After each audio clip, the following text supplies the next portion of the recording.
violence. Now, there's still no word on a cure for the virus. Report suspicious activity and call 911. I can give you every assurance, Mr. Rudy, that Gareth is alone and he's very good. They can't wait until you all bring full coverage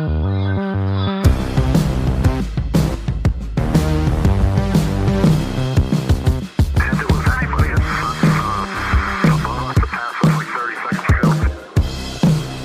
Trump this. The UFO. Hey, all you Rosicrucians and Freemasons, welcome back to your favorite podcast, That Would Be Rad, a podcast that majors in 80s and 90s nostalgia, comic culture, all things paranormal, and minors in retro video games, tabletop RPGs, pre-internet mysteries, and raising our kids to be half as cool as we were back in the 80s. I'm your host, Tyler Bentz, and this is your other host, Woody Brown. What's up, dude? I'm staring at a VHS cover that, well, you'll remember this. We went to one of our favorite stores on the planet. Oh, yeah. Wizards in our little hometown here, and we've talked about them on the show Numerous plenty of times. But man, they had a deal on VHS, and I saw this one. You know those old like clamshells, like Like the Disney? if kind of, yeah, that shape, okay. But like if you remember back to like early 80s video stores, not even Blockbuster, but like a local video store, instead of just having the typical slip cover, they would just basically cut the cover and then just slide it into this clamshell thing. You're talking so about like the kind of smoky, clear. Yeah, exactly. Well, this movie, as I'm looking at it, I mean, it's got a sticker on it that says R restricted. Oh, yeah. But then it's got like a blue like marker X on it. And looking at the cover, I got to be honest with you, I'm not real sure what I'm holding here. If I was a kid, I would be nervous that my mom's going to find this tape. Yeah.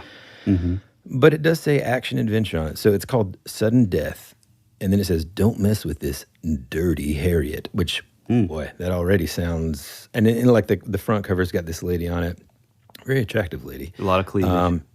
Plenty of cleavage, pointing a gun straight at you. Don't recognize any of the actors, which is typically a sign of, boy, this might have some serious things. And then on the back, one of the best things ever, from the New York Post, so pretty interesting. It says, rated on a score of 1 to 10, Sudden Death is at the very top for sex and violence. So they didn't even use a numerical scale. Well, they're going to let us, it's just at the top. So it's an 8, it's a 7, it's a 9, I don't know, maybe a 10. And not even that. It's not like a scale of how good the movie was. It's just a scale of like how much sex and violence is in the movie. They're just cutting to the chase here. Yeah. It's amazing. Like if you ever read some of these covers, man, like the writing is hilarious. Like the descriptions of the movies. Like the guys at Wizards like found this movie that just looked, it looks like it's a movie that... Well, first, let's explain that we're looking at VHS, and then Dustin comes out and says... Oh man, we got tons that we haven't even put out yet. Oh yeah, we got some more boxes. And he just starts bringing these like huge cardboard boxes out. Cardboard boxes, bins full of tapes, tons of good stuff. I mean, unfortunately, like a lot of it I already had. But then like, it's always, now I'm in this like mode of collecting stuff that's just like more than likely cinematic garbage. Oh yeah. Like this one's called The Viking Sagas. On the back, I mean, God, I don't know who had, it's like they're writing this and they're like, having a joke, it's like an epic adventure is what it says. In a merciless land, in a forgotten time, one warrior stands alone in the fight for vengeance and justice. I mean, maybe I should do like a movie trailer thing. Ralph Moeller is Kjartan, a giant pillar of a man, battling the barbaric forces of darkness. His father has been executed in the name of tyranny. His people have been routed from their lands. Oh, God, this is intense, dude. His country's landscape is dense with the smoke of burning bones. Whoa. Oh, this sounds awesome, actually. Only the protection of the magical ghost sword, the teachings of a legendary warrior, and the love of a beautiful woman can help to sustain him in a monumentous struggle for victory, revenge, and redemption. Jeez, dude, I mean, this that's actually pretty good, sounds pretty actually. cool. Well, I stand corrected. It sounds pretty good. I came in thinking it was going to be silly. I left thinking like, I can't wait until we're done recording this podcast because I know what movie I'm going to watch. Oh, absolutely. Did hey, what about the Point Blank or the Point Break ripoff movie? Oh, yeah. Well, see, like, here's the thing. Point Break, it's more like this dude surfing chasing this, like, like unreachable sort of just like rush of just, and that's what makes them bank robbers. Spoiler alert. Don't watch the new one. And this one that we found. Is it terrible? The new one? Yeah. Yeah, man. I remember hating it. I mean, God, why would you remake? I mean, come on, dude, Swayze. Anyway, like if they do a Roadhouse remake, Yeah. I may have to like write a senator or something. You know what I mean? Yep. So yeah, this other movie we found is called it's just called North Shore. In 1987, surf movie basically. Apparently, it's about the adventure of a lifetime. So it begins when an 18-year-old surfing champion from Arizona, tries to fulfill his ultimate dream of riding the awesome waves of Hawaii's legendary North Shore. I mean, it kind of sounds like a Disney movie, like a Friday night It kind of Disney looks like it might be, yeah. teen movie. Like, I'm trying to think what are those movies? My sister was around that era when like they really started pushing those. Like, there was like a skateboard one. Oh, I'm sure, man. I don't know. There was one where like a kid was like from, I think he was like from Canada or something. He was like a hockey kid, and then he came out here and like switched to like rollerblades out in California. I don't know, man. Some of those like early 2000s, when your sister would have been like that perfect age for that. Right. Like, we were already kind of like older. Yeah. Oh man, I didn't even mention this, that we found this treasure. Blind Fury. Oh man, that's the best. I haven't seen it in 20 years. Oh yeah, me neither, dude. I mean, again, like as soon as we're off, I'm just going to be going bananas just watching stuff. The subtitle on this one is "He's lucky he can't see what he's up against."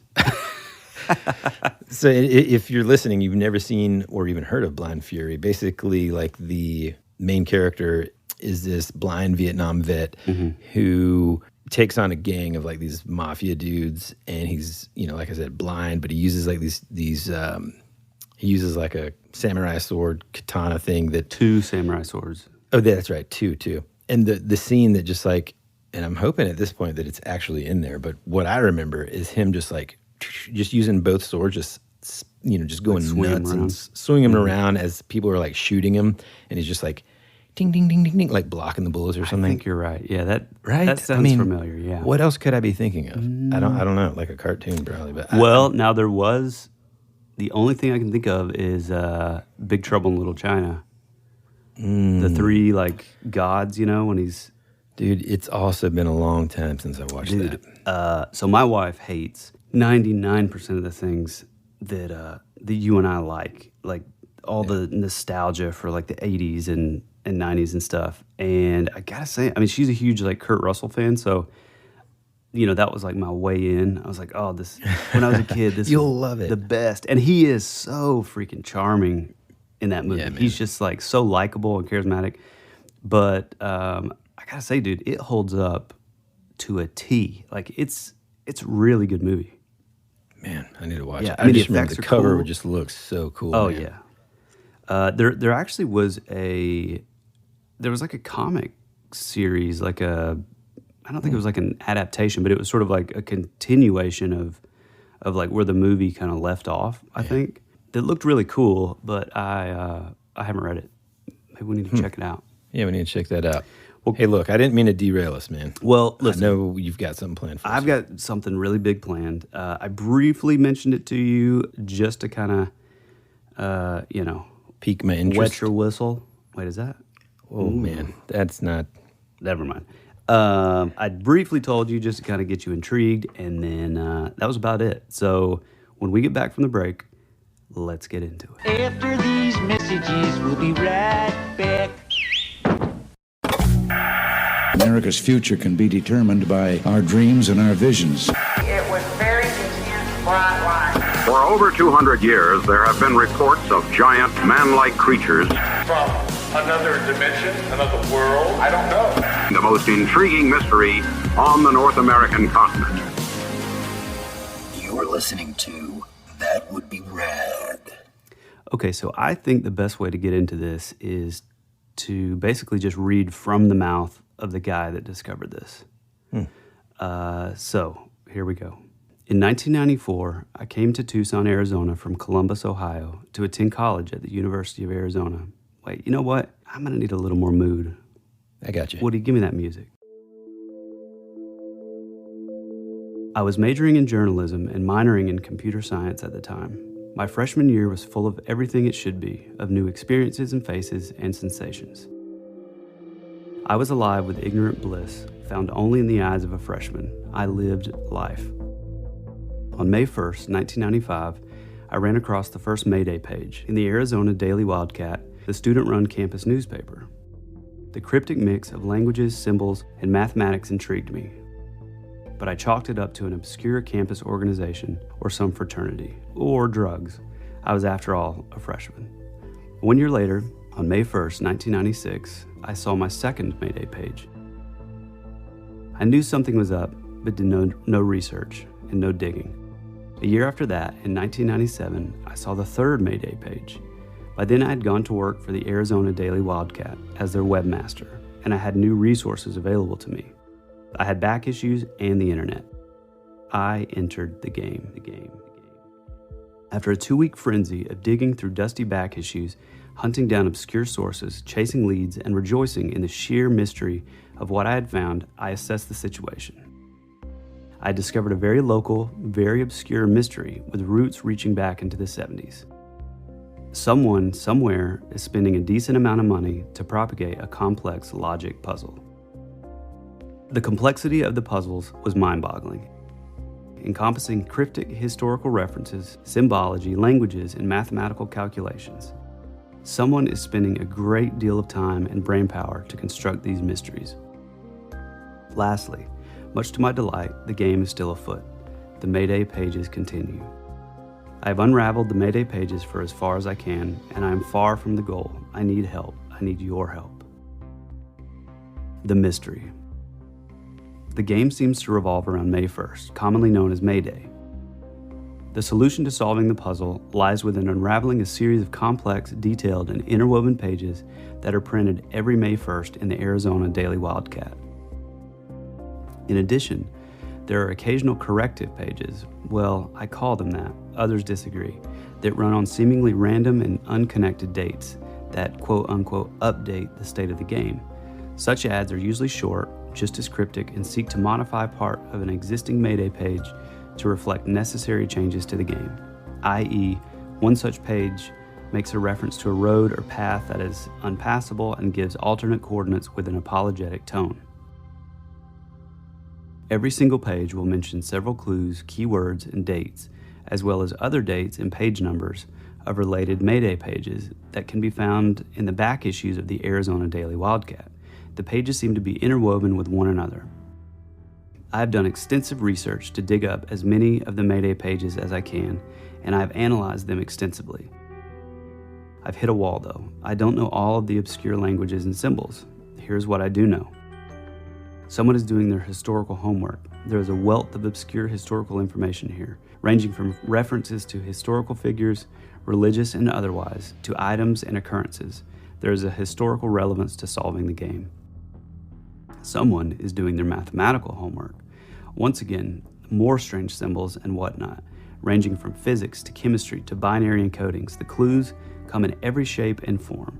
The game's author seems to have a fascination with informational encoding systems and the like.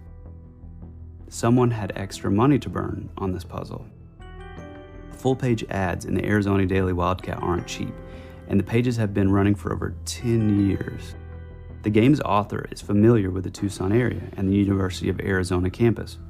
Like I said, it's a semi-local game, but you can't tell that until you really get into the clues.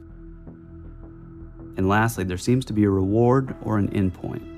There are references to a safe deposit box located in a bank in the downtown Tucson area. I'm not promising anything, as I have not yet unraveled the mystery. All of this suggests a deliberate, organized effort to carefully construct a puzzle that leads to some eventual endpoint. I can guarantee you the MayDay pages are not the work of a mentally challenged individual. Update: I take the above statement back. They could be completely loony freaks, But as of January 15th, 1999, I believe they are at least interesting loony freaks and worthy of some sort of attention, whatever their intentions. They're too systematic, they're too detailed, and like I said, they're expensive. This, my friend, is the legendary MayDay mystery. Man. Which goes all the way back to, as far as the archived sort of collection of ads, this for sure goes back to 1981. So, I mean, that's my birthday, and I'll be 40 here in June. So 40 years, bro. Man, I mean, it's just crazy. And so, like, I know when you first told me about this, well, a couple of things. One, it is a little bit difficult for the listener, I think, to kind of picture, and we'll go into some of what these ads look like. And this is a very, like, visual mystery. And so what we're going to do is, typically we do like an artifacts Instagram post after our episodes that kind of show some of the stuff that we've talked about and all that. And I'm thinking that we'll end up posting a lot of these on there so that people can kind of see what we're talking about and start to dig in themselves. Oh, yeah. But just to kind of like summarize, this guy, Brian, and we don't know his last name, right? Brian Hance. Okay, Brian Hance. Hance. Is a student. He works for this publication, I guess run by students and for this university. Is it the University of Arizona or is it Arizona State? What is it again? University of Arizona. Okay. That has been a longstanding publication there. Right. He just happened to start noticing these ads every May as a student there, which is interesting that no one else kind of did prior to that. But, when he's in college in the 90s, this is already, to his knowledge, been going on for like at least a decade. Right. Well, and I think that's cool too. What he said is like he first saw it when he first came to the school. The next year rolled around, he saw it again, and he was like, that's weird. I remember this from last year. And then by the next year, he was working as the webmaster to the actual paper. So when he saw this come up, it was like, wait a minute, I got to look into this. And now I have resources to, the archives of the paper. And so I think it was sort of a sort of synchronicity in a way that, like, he happened to be at the right place at the right time and had the resources to like go back and be like, oh, wait a minute, this is like at least been going on since 1981. Man. And, it's funny because, like, again, because it's so hard for us to kind of describe what these look like, and the listeners might just kind of be like, I don't understand what's going on. So, like, if you picture like a typical newspaper ad, what is it? It's like, hey, Fred's Dentistry or Woody's Insurance or, I don't know, man, flower shop. Yeah, right. And, $5 off at the ice cream dairy spot. I mean, whatever it is. What paper are you that's looking like, through that just says flower shop, 555, 1555, that kind of stuff. Just like small quarter page ads, whatever. Like a classified section. Yeah, exactly. I mean, they're always like somebody just like, it's businesses trying to promote themselves, in this case, more than likely to this market, which is like college students, right? So that's why, I don't really know how many college students are buying flowers, but that's neither here nor there. But, these ads that Tyler's talking about, like, that's what I'm saying. As far as like, this is the first guy that noticed this, they are just extremely bizarre. Now, I will say the first sort of generation of them, we'll call it, were much more simple, and so I think potentially easier to ignore. I mean, at the end of the day, whenever I was in college, I ignored a lot of stuff. So I think it'd be easy. But like initially, I don't know, man, do you want to go into kind of what they look like initially? Or? So there's a few different kind of things. So, you run across, like what he was saying, you run across those first few, and, even this is something that kind of extends all the way until now. And so if we're looking at it as 1981 is as far back as we can go, the 41st anniversary of the MayDay mystery will be happening this week. So more than likely, if you guys really get into it and you guys start jumping down that rabbit trail and really diving in over on the MayDay Mystery Facebook group, more than likely you're going to see this brand new one that just came out, and that's pretty exciting. Man, that's really exciting. Yeah, that's amazing. But what I was saying is there's a few common threads that kind of, link all the way back to the original ones to now. And, like you were saying before, the newer ones, the later ones, are far more complicated, far more complex than the older ones. So, for example, the one from 1982, it has this little smiley face character who has hair on his head, and he's affectionately referred to as, quote unquote, the smiley guy. And it's just a picture of him. It's some Japanese characters, katakana or hiragana, I believe. It's been forever since I've attempted to speak Japanese poorly. Attempted to learn Japanese, yeah. But so yeah, it could be off there. But some Japanese characters, this little smiley guy, and like a couple of sort of letter combinations, and then that's it. Whereas now, in the last 10 years, like if you go down, like I said, the rabbit trail, you see, there's one, for example, that is pretty wild. I mean, this is even in 2008. So at the very center, and it's pretty artistic. Like, it's kind of beautiful, actually. There's like a mushroom cloud surrounded by this sort of circular motif of like stained glass windows that have like doves and, sort of your traditional religious stained glass windows, sort of art. They're Gustave Doré, which is this famous artist from back in the day. He would do these etchings. It's kind of in this sort of flowery kind of pattern, and like masked out in those areas are, they look like old school religious etchings. There's one that has like some angels with some Latin text around it. There's another that looks like a king, possibly Jesus, and some other sort of religious type, more angels and stuff. And this is a thing that is pretty reoccurring. So you'll see, at the top, it'll say MayDay and then the date. And then typically there's this sort of bizarre kind of like phrase. And we'll get into this in a minute, but there's the word leit motif, and then it's, the phrase follows. And I think in doing a little research, I think what that is, that kind of sets the play of like where to look and kind of the theme possibly. But whether it's a cross, whether it's sort of a four-sided composition, typically all points of the four-sided, the four sides of like a square or a cross, it'll say Luther, Cromwell, Calvin, and Gustavus Adolphus, which, again, we'll get into these later. But these are these four sort of reoccurring characters. And like I said, we'll get into it in a minute. I have my theories on what these characters could kind of represent or what they mean. But it's a lot of the same thing. Like that, for example, seems pretty simple, but then, well, not simple. I mean, it still seems impossible. But what's like super intriguing about these is there's like an odd mix of like religious symbology. Oh, yeah. They're like mathematics, different languages, different like, the very, very first one, you look at it and you think it's pretty simple, right? I mean, so like, and again, we'll definitely put this one up. So there's just the letters SR / Right. CL and then colon Richmond. And then underneath that are like 1, 2, 3, 5 Chinese characters. Japanese. Like the first one is Chinese. Are you sure? Yeah. And then it just says MayDay 1981. Yeah.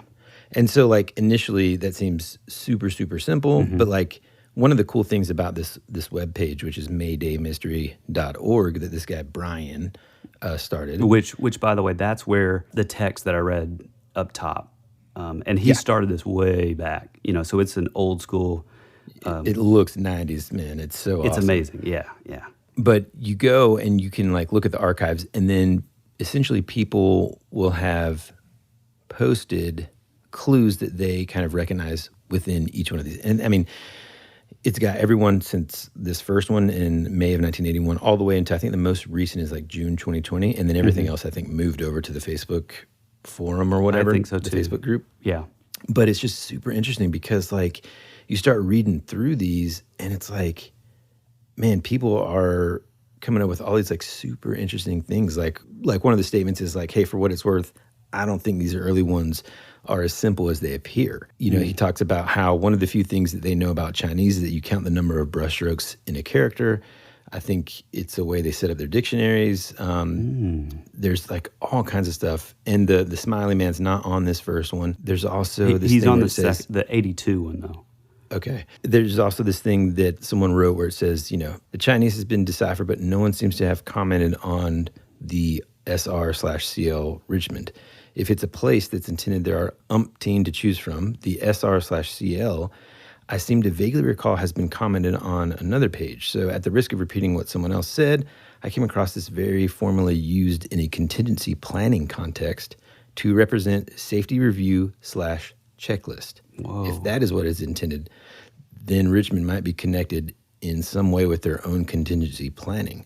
All of the ads with this Chinese phrase are different. The differences are probably the more important part. So And keep in mind, the one that you're reading is by far as simple as it possibly gets. Yeah, exactly. So it's like there are pages and pages and pages of people just talking about this one. And as we'll see, there are some that are just like, I mean, honestly, man, when we first kind of talked about this and you sent me some of these, like, I got to, just to kind of give the audience some context, you know, Tyler and I both have a lot of things in common, but this is definitely one of the characteristics that we both have in common and that our wives both make fun of us about. And here's what I mean. We are better off going to a restaurant. I thought you meant just in general. No. We're better off going to a restaurant and there only being like 2 items on the menu, you know, like hot dogs or hamburgers. And even then, we're going to have our minds made up. We're like, yeah, I got this. And our wives are always like, I mean, do you know what you want to order? Yes. Tyler's far worse about it than I am. But that's, you know, and we'll get up to the counter and then as soon as we do, it's like we freeze. We're like, and it's just like, so looking at some of these just deer ads, in the headlights. there's just so much going on that it just like it just, I don't know, makes me dizzy, you know? It's just, there's so much to it. So at the same time, it's super intriguing because there is so much to it. And the fact that somebody is taking their time and like you said, when reading that statement, they're spending money to put these ads out. Right. And, you know? and so, well, I've kind of read conflicting things. Like I've heard that it was around $1,000 even early on. But even if you say, okay, well, just in the last 10 years, it was $1,000 for a full page ad. Because these ads are basically for, businesses within the town, within the city of Tucson to advertise and like, hey, we're going to take out a $50 little ad of like a 2-inch little space, you know, or I'm going to pay $1,000 for a full giant page spread. So whoever they are, you know, even if we say, okay, the first 10 years wasn't that much. Even if we're saying just the last 20 years since the 90s, I mean, that's $20,000. Yeah. So there's like serious money, you know, being dropped on this thing. One thing too that I think we should kind of maybe say or sort of preface is, you know, from the top of the show, we always say, you know, we use the phrase pre-internet mysteries. And when we started this podcast, this was part of the reason that we added that, because this is one of the things, you know, much like the Toynbee tiles, Lake City Quiet Pills, Cicada 3301, these are all these kind of like pre-internet or early internet mysteries where people are, you know, printing things out at Kinko's and like pasting flyers up in the city and like copying and like pasting things from you know, we didn't have really the internet. And even if it's early internet mysteries, typically any of those mysteries from the early days, we're talking about Usenet, we're talking about basically what we know now as like forums or basically like Reddit. You know, that would be all that we had. It was kind of like a little chat room. And so these early or like pre-internet mysteries are just like, we both just have such a fondness for these things because it seems like it just takes so much more effort, you know? Like, whereas now it's like, you know, I'm a graphic designer and just hop on Illustrator or Photoshop and, you know, bust out a graphic and boom, you're done. But back in the day, you had to look through phone books and find a number to this place and go and have this thing printed. Oh man, the level of detective work was just so much higher. Yeah. You know, I mean, like you had to really be, you had to be Batman. Yeah, I mean, you kind of did. And it really does, you know, you hear the term on this podcast a lot, especially when we're talking about like ufologists and like the early days of what we say like the boots on the ground researchers. I mean, these guys would literally travel across the country, show up at like the town's library, you know, they're digging through microfiche and all these old records to like discover these things. Whereas now we think researching is like, oh, I'm just going to hop on the internet and call it a day. But back then it took a lot more. So the fact that, and this is another thing that I think speaks to just how the level of genius really that this puzzle, this game is the fact that like we didn't have the internet.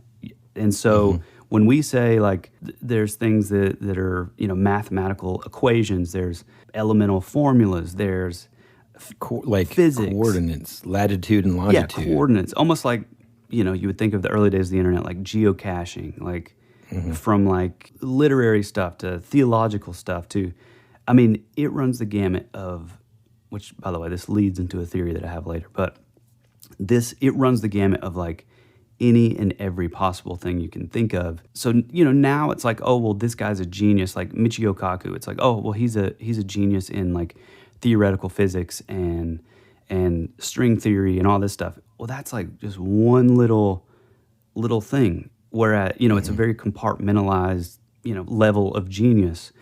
This thing is just so spread out that whoever or like whatever group is doing this, there's a mass amount of like knowledge. Yeah, you know, for sure. And what's really interesting too is like, you know, you read some of these and then you'll see like he'll post.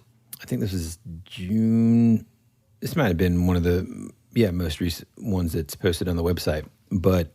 You know, you see the ad, and then as you scroll down into the comments and stuff, you actually see like a thing where Brian shows like an email transmission. It says, "Dear Mr. Hance," and then there's like some updated coordinates, and it says, "Please post on your site at your discretion. Make available to MayDay mystery fans. Best regards, the orphanage." And then there's like an image attached, and it's just like this graveyard. Yeah, right. And so it's like it's super intriguing because it really does seem like there is an organization behind all this. They do want whomever to find something or to win, or, you know, like, I don't know. Like, to me, also, we kind of talked about this before, probably when I was complaining to you about, like, just the complexity of these ones that you sent over to me. It's like, I'm looking at these ads, and I'm like, dang, man, this is kind of like, it's like starting, you know, Super Mario Brothers at like the last level and just being like, here we go. Yeah, exactly. You know, it's like this is like the final boss. It really I'm looking is. at the final boss. I'm like, oh man, can I start like, what am I going after first? What's my mission here? Yeah. Like, give me a little bit of that clue. And then let me see if it's worth the time, because it's going to take me about the rest of my life to figure out some of these things. You know what I mean? And I think you and I both are capable of, you know, a level of abstract thought, but there is something extremely, it takes a certain kind of mind to, when there's not sort of a narration or navigation, there's no sort of starting point. And some of these are, you know, like you were saying before, it's like we kind of become like paralyzed with like, where do I start? There's like, you know, for example, the one from, I think it's 2007 or 6, where it's literally like a cross. And, you know, again, it has Cromwell, Calvin, Gustavus Adolphus, and, you know, it's like you see that, and then it literally looks like a classified ad, or like it's laid out, you know, in a bunch of little squares, kind of like a calendar.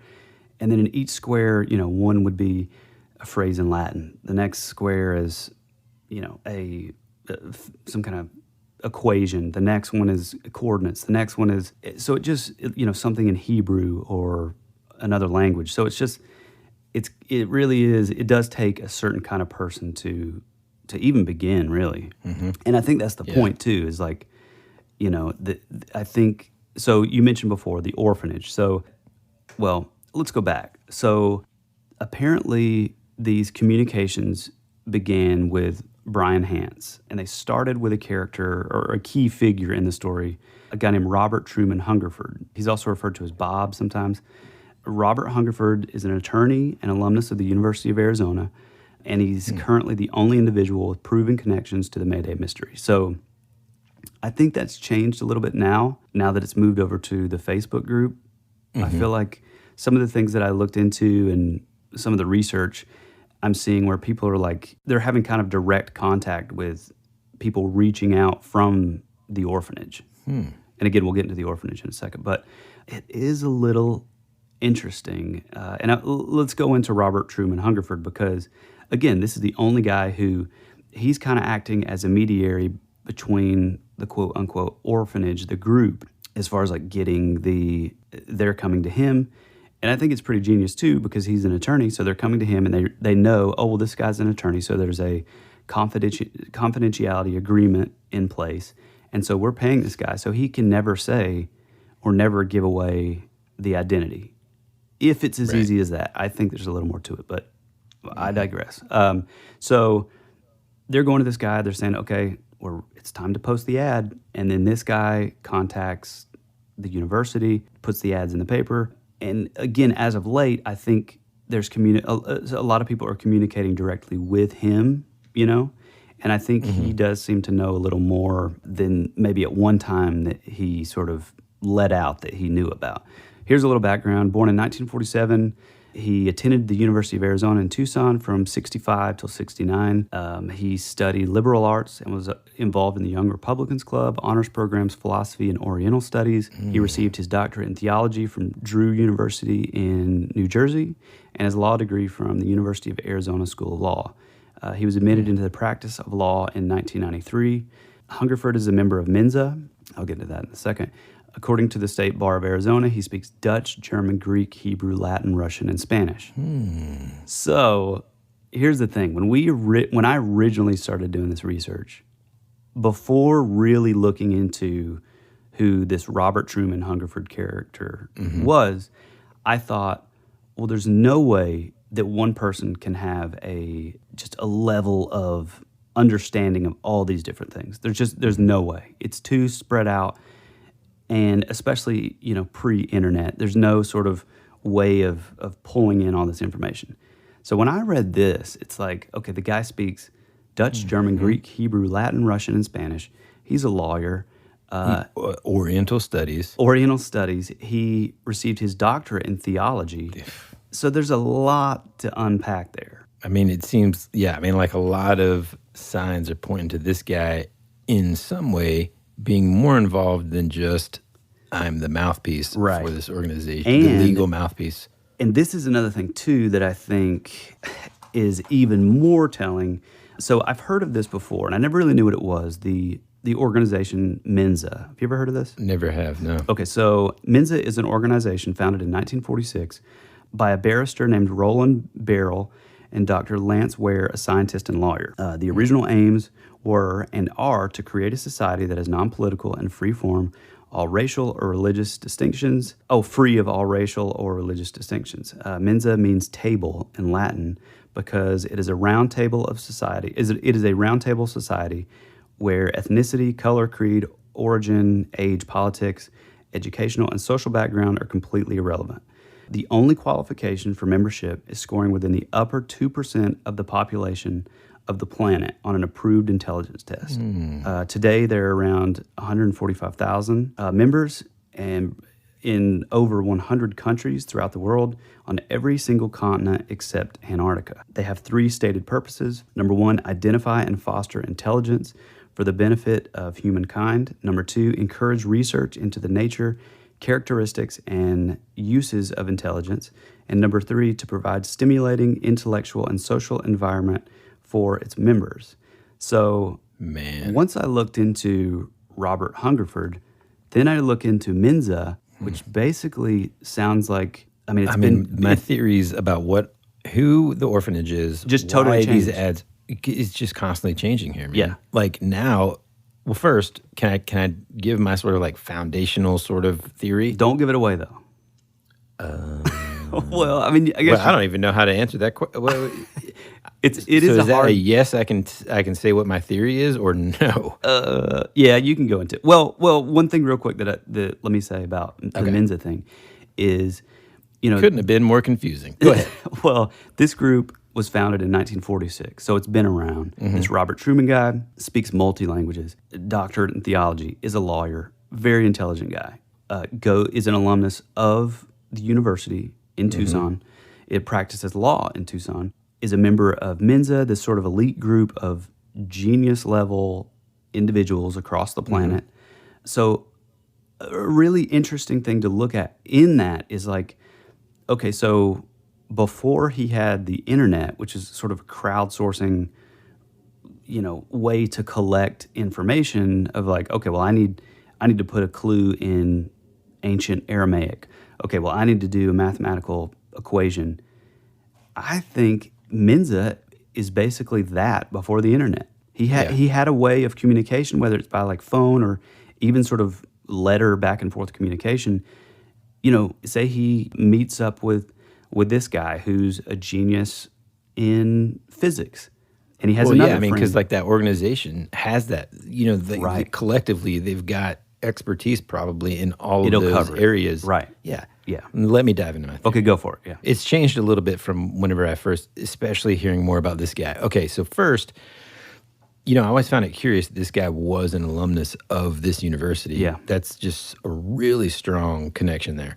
But so my overall sort of theory is this. I think that it's some sort of like academic society that is putting out these ads. And they'll have the funds to do it. I mean, for example, I was in fraternity in college, and our fraternal, like our dues, I mean, my dues alone probably would have paid for this. I mean, no, I mean, just a couple of the fraternity brothers' dues would have paid for this ad easily every year, Right. And I think that, I don't know, I keep on kind of going back and forth on what I think the ad is for.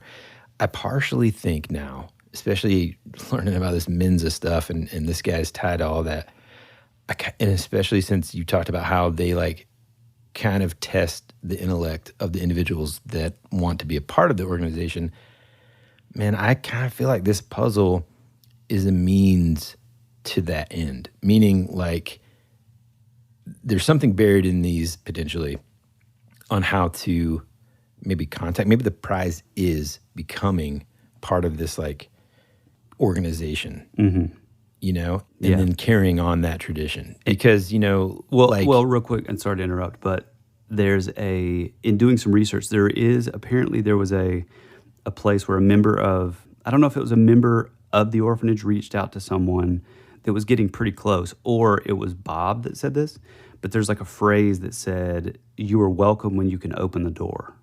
And so I wonder if that kind of means once you've figured this out, then that's when you can open the door and join the orphanage. Because this is what it kind of seems like too. Look, we've all run into the quote unquote internet sleuths, right? The people that know a fair amount of a subject, right? A small subject, but they're still sort of like, that's not their like expertise, right? Because like, if you really think about it, I'm willing to bet, and this is probably an unfair sort of generalization, but I'm willing to bet the people that are trying to solve all this kind of stuff aren't expert level like physicists or molecular biologists or like, they're just like everyday lay people. They're just like that are really into it. Yeah, people that are super into it, or maybe even college age kids on the campus, and so they haven't had that level yet. And even as easy as it is now to kind of find information online and stuff, like the access to it's a lot easier. Just because it's easier doesn't mean that if you don't have that knowledge in the first place, you're not going to be like, just because you can find answers to like algebraic equations and stuff doesn't mean, if you've never taken algebra, it's still going to take you a long time to figure it out, right? And so some of these clues might be of a certain level, and the people that are interested in it that could look at this and say, oh, okay, well, and then somehow there's like something in these clues that say, if you tell somebody that you found it, basically you're immediately disqualified, but this leads to X, Y. You know what I'm saying? Right. Yeah. Mm-hmm. I don't know, man. I know that's kind of scattered thought, but like... Well, no, that's good. One thing before we kind of move forward, too, is, so I found like 4 different occasions where Robert Hungerford has given interviews or spoken out on certain things. And I think these are pretty telling and pretty interesting. So it says in a 2003 interview with Tucson local media, Hungerford revealed little about his involvement with the mystery in the orphanage, downplaying the theory that the ads were his work alone. It is entirely possible that all of this is the work of one person, disturbed or otherwise. It could be for amusement, could be for mental illness, could be anything, he says. But on the other hand, that wouldn't be a bad cover if one needed a cover. So number 2, it says he also made some cryptic comments about the orphanage or brotherhood and its membership. Regardless of its origins, the MayDay mystery is intimately tied to the production of the Daily Wildcat, the paper. Hungerford says that the group may have other methods for contacting one another. However, he admits the ads have a way of attracting new members. Like a tuning fork, there is resonance with the right people, he says. He also contends the group, which he refers to as the Brotherhood, has a growing membership, and he says, is there a growing underground army of people waiting to take up arms? It would be a wonderful thing if there was, but I wouldn't confirm or deny even if I could. What? In a 2017 interview with Phoenix magazine, Hungerford admitted that he was linked to the MayDay mystery. The mystery is a work of art, Hungerford says. There's a society behind it, and this is the unveiling of the program that deals with future events. Man. Hungerford, who has been tight-lipped over the years about the orphanage, provided some clues in an exclusive interview. All you need to uncover the mystery is the text on Hance's website, Hungerford says. I would suggest to anyone who is interested that they start with the theological content. And then lastly, he also spoke about the mystery's origins. The MayDay mystery arose out of a group formed in August 1969, he says. There were earlier messages than the first one printed in 81, but they were in a different medium, which I'm not at liberty to disclose. Hungerford says there's no need to find the previous messages to solve the mystery. So, God, I do think that's interesting, where originally I was of the opinion that, possibly one mystery would lead to the other, but it's almost more interesting in a way to know now that every single year it's like a restarting. So maybe if one's a little easier than the other one, you don't necessarily need all the previous years to kind of, crack this thing. God, man. How crazy is all that, though? Well, I mean, it's nuts. I mean, again, though, I want to know, like, what does it lead to? It's kind of like Austin Powers, but what does it all mean, Basil? Right. I don't know.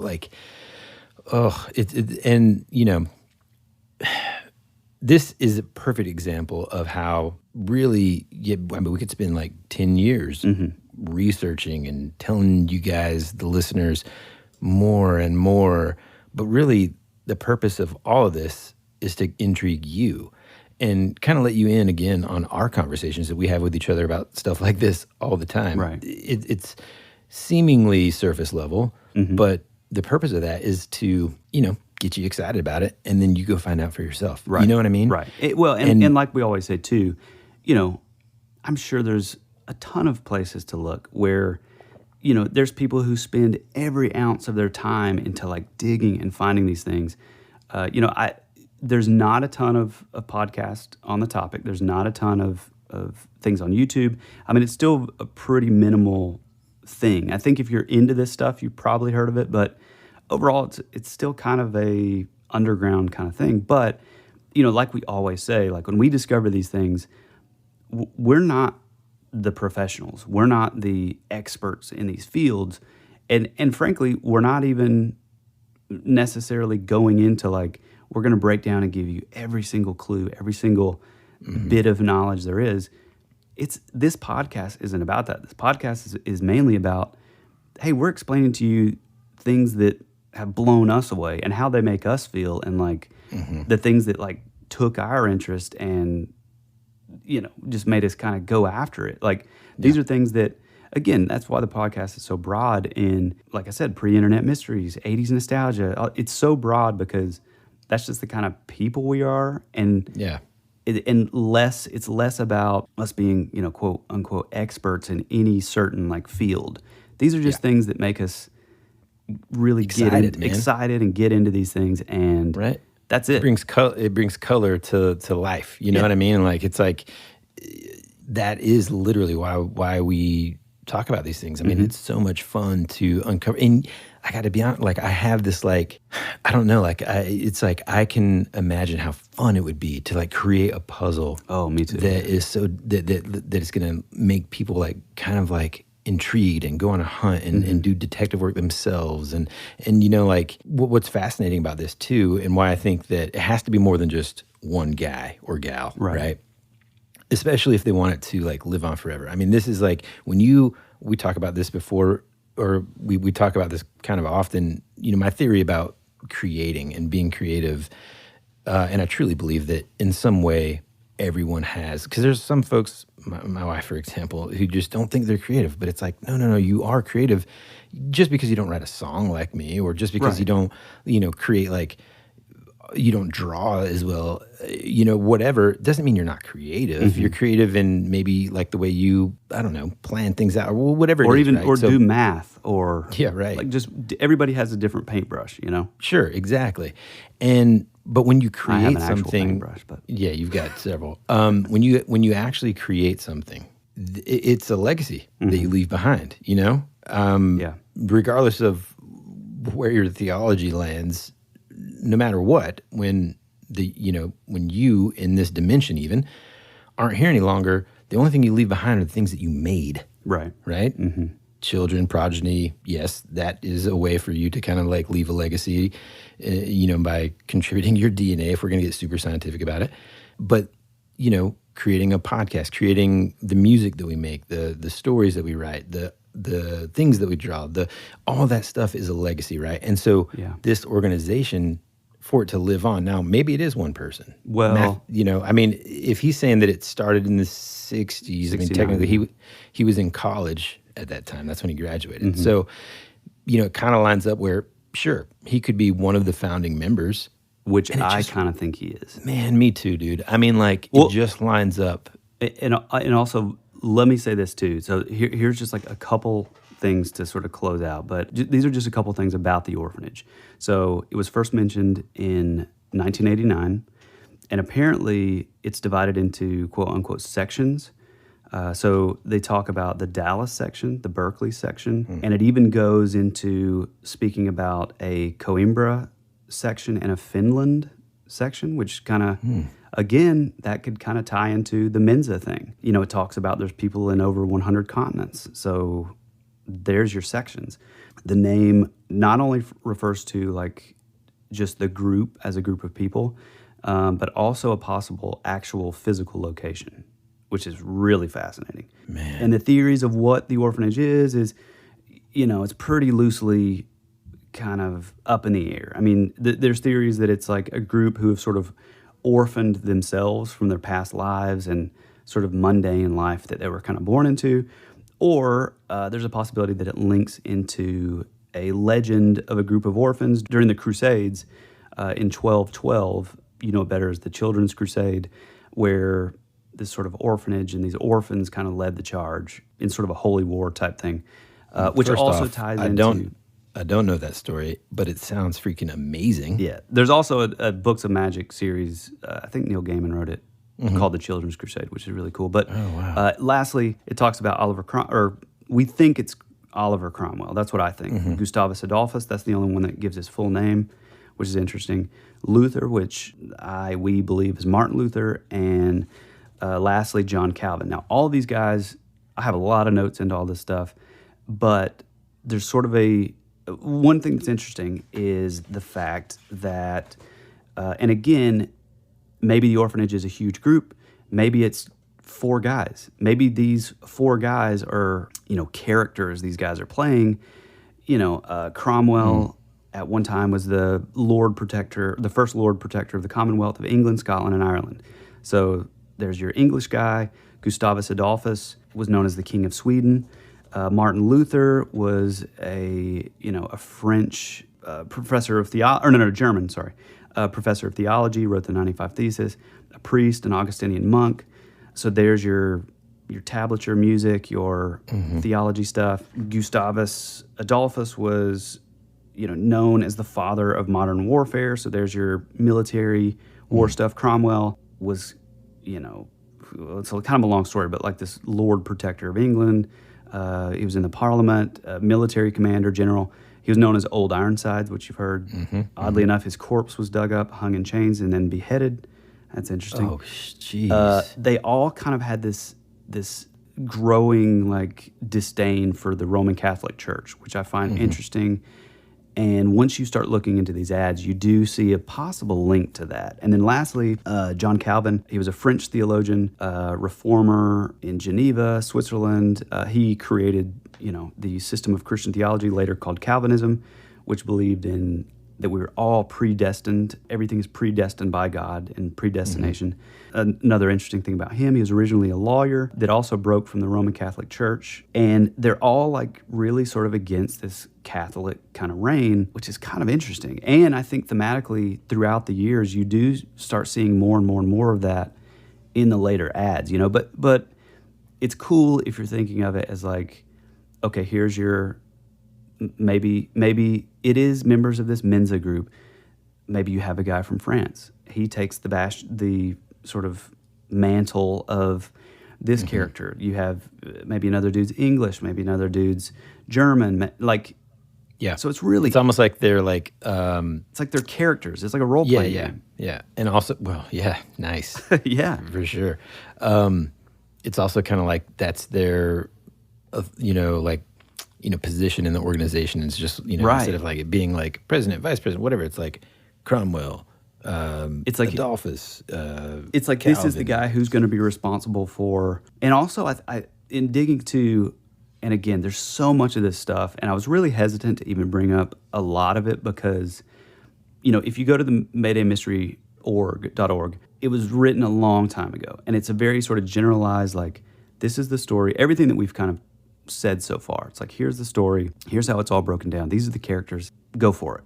Whereas in the last like 10 years, or maybe even less, when you were saying, Woody, that it kind of bumped over to the Facebook group, there's been a lot more sort of exchange and back and forth between Bob or Robert Hungerford and actual members of the orphanage, reaching out, emails, sort of, that kind of thing. So a lot of that I just sort of left open-ended because if this is something that you're interested in, if you're good with puzzles, if you're good at theology or physics or symbology, ancient languages or symbology, cryptography, this is a place you kind of want to go then because it's fascinating. But it is, man. But like you were saying, in wrapping it all up, my theory is kind of maybe this was born out of these academic characters. Maybe they're all professors in colleges in Germany and France and England and America. Maybe they took on these roles, these sort of avatars,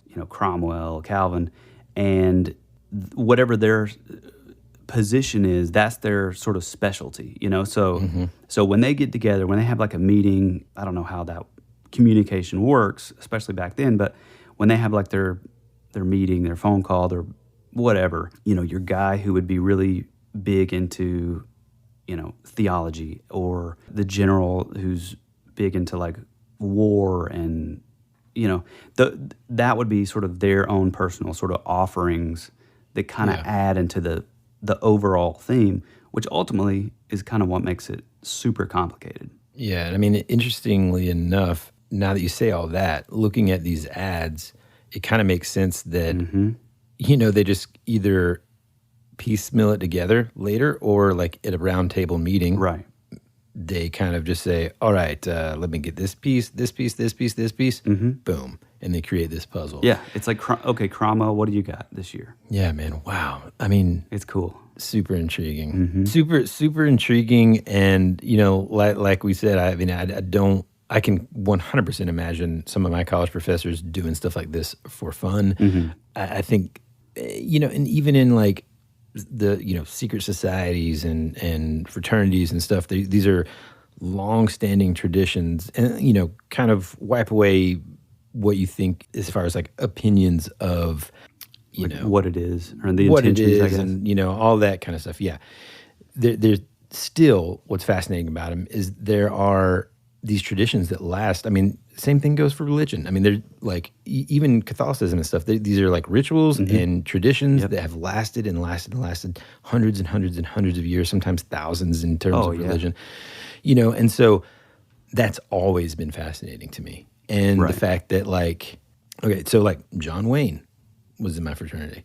He did the same thing. He went through the same thing that I did. That's I mean, that's cool. just like a cool thought, right? And it's, you know, I think oftentimes there's a level of kind of fear and, you know, maybe disdain because those things are kept secret. Well, you know, if you're Bohemian Grove or the Bilderberg, right? That's you know, anything that, and well, yeah, and like anything that's like secret though has a tendency to like people outside of it will kind of be like, you know, there's a tendency I think sometimes that what's like, going on in there?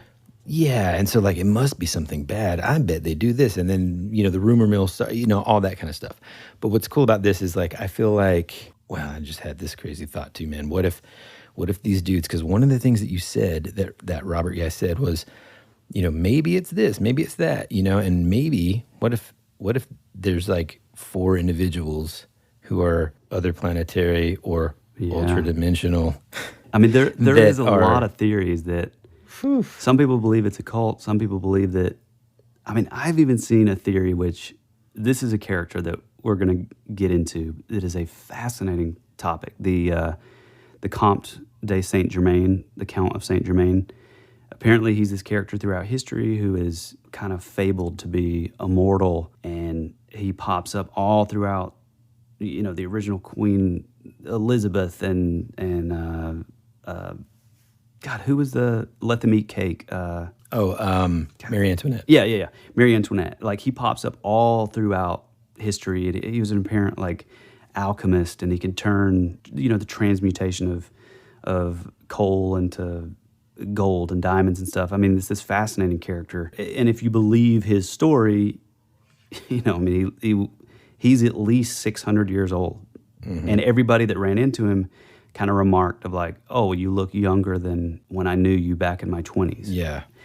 So we haven't talked about that on the show, but the story of the Count it's amazing. of Saint Germain is, I mean, we have to do an episode on it, man. Like, it kind of loosely reminds me of this in terms of, well, it reminds me of all the things that we talk about. This even reminds me a little bit of, hey man, is that John Teeter?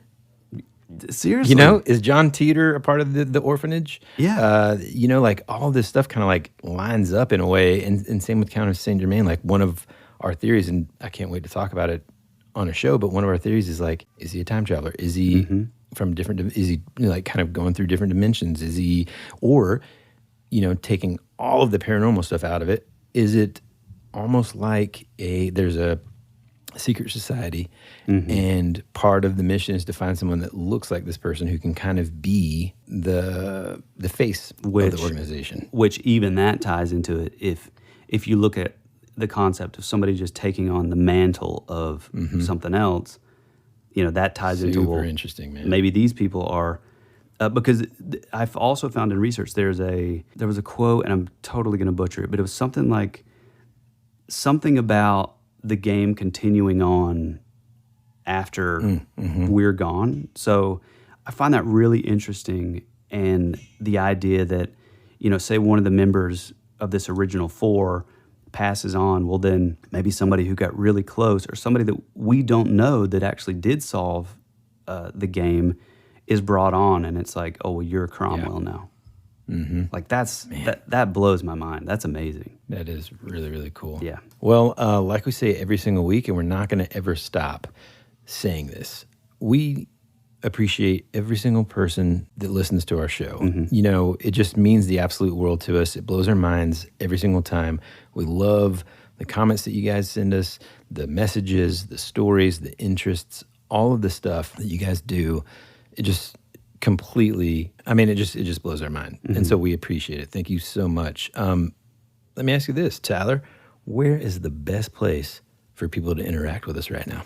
You know, we hate the internet, but the only thing that we like out of the internet is Instagram. So you'll always find us. You'll always find us over on Instagram. Like Woody said, we love the back and forth in the comment sections. We post a lot of stuff, a lot of artifacts, a lot of sort of supplemental material. You know, we'll post a lot of these ads, you know, that we've been talking about on this episode. So that's kind of where you can find us on the internet. Feel free to shoot us direct messages, or if it's a really long form, you know, if you have a spooky story, if you have a crazy encounter, you know, maybe we'll read it on the air. Feel free to send that to thatwouldberadpod@gmail.com. Also, like Woody said, you know, it's week after week that you guys keep coming back that we do this. You know, we started off, like I said before, we started this thing kind of in a sort of a way, basically, for our kids to be able to listen to when they get older, to listen to their dads talk about the silly things that they were into, you know, back in their 30s and 40s. And that was really important to us. But as it's grown, it's become this other thing. It's become almost like a family or like a friend group or our own like little gang of like these like, you know, fans of like what we're doing. And it makes our day. And, you know, we'll never grow tired of people reaching out to us, people saying, oh, well, this is a really cool story, but you should check out this, or like things like that. Like it totally makes our day, and we'll never be too big or be too busy to not have the time to be thankful for those things. You. Yeah, exactly, man. So thanks for coming back week after week.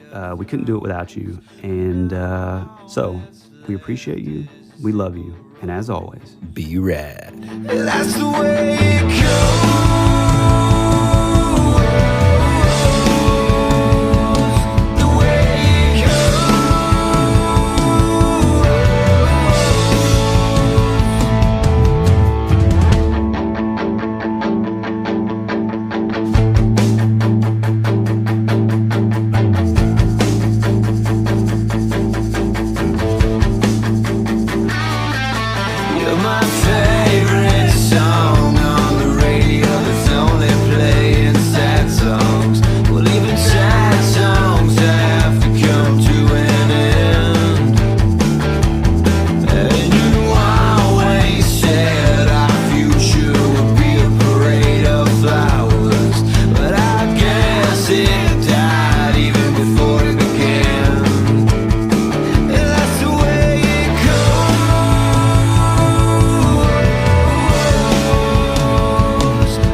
Clouds in a time where I just needed some sunshine.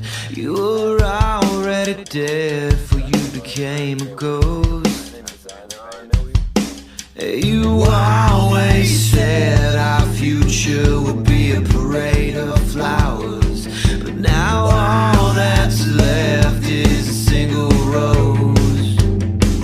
That's the way it goes.